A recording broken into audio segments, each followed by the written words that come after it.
Alright, here's a whole collection of symbols and what they mean and more vocabulary. So, first of all, mean, right, the average, we'll use that a lot. But we'll use two different symbols for it depending on the situation. When we're talking about the whole population, well, when we're talking about the sample, like, well, I asked my folks what, I asked a whole bunch of my friends what their, how much money they made. No, their heights, that's better. I wouldn't ask my friends how much money they make. They'd ask them all their weights. I would do that. And I have the average weight of my sample. That's usually, if I want to say the average of all the x's, I'll use x bar, x with a little bar over it. If I want the average of all the y's, I'll use y bar. The point is that that's the average y, the average x, the average whatever, with the bar over it. That's used when I want to describe, when I'm describing the average of my sample.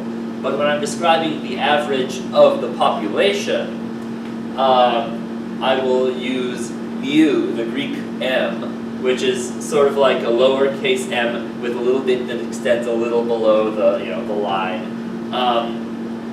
And why do we use that? Well, usually we don't actually know the true parameters. So since we don't usually know, it's all Greek to me, it's the Greek, they actually use Greek letters. So this is the unknown population average that we usually don't know, and this is my sample average. If I want to specify the average of what of the population, I'll put a little subscript over here. The average of all the x's in the population. The average of all the x's in my sample. The average of all the y's in my population. And we won't always need that at all. We can usually just write mu unless there's several things that we're averaging at once in the same problem. You'll just call it mu and x bar. Standard deviation. So standard deviation is average distance from the mean. And if in our sample we use s for standard deviation. In the population, if we're trying to figure out the average of the whole population, if they tell us the average, the standard deviation of the whole population, then we use the Greek s, sigma, lowercase sigma over there, as opposed to uppercase sigma, which you might know from pre-calc or calculus, summation of.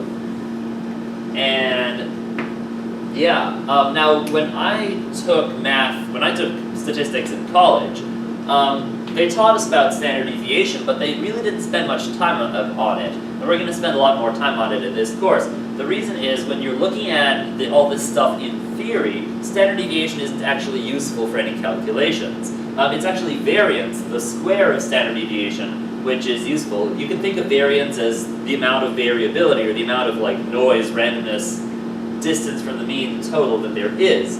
Now, in this course, we're going to be using variance for 2-3 things tops, and you guys will be like, why is he bothering to teach us variance? Just know that when I was in college and I was looking at all this math in theory, we would occasionally calculate standard deviation, and after doing it all in theory and seeing the deep math behind it, I'd be like, what's the point of this? Why don't we just ignore standard deviation and talk about variance? And they were like, basically the teacher's lesson was, yes, we know that standard deviation isn't theoretically very handy, but it is the average distance from the mean, so sometimes it's useful to find out.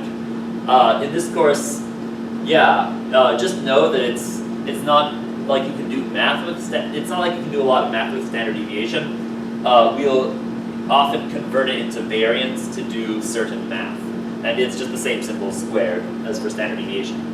Alright, when you're talking about the number of people in something, if I want to talk about the number of people in the population or the number of chocolates in the entire factory, I would use capital N, and if I wanted to use number of chocolates in the sample that I have chosen to taste, or in the people who I've decided to survey, that would be lowercase n.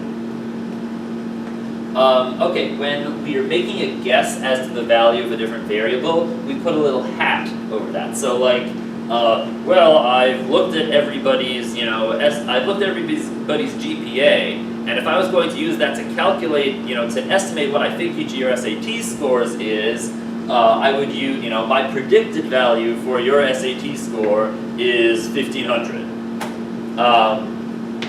So I would say y hat is 1500. y being SAT score. Now I don't know what your actual score is, but this is my predicted value of your SAT score. Predicted value of whatever y stands for.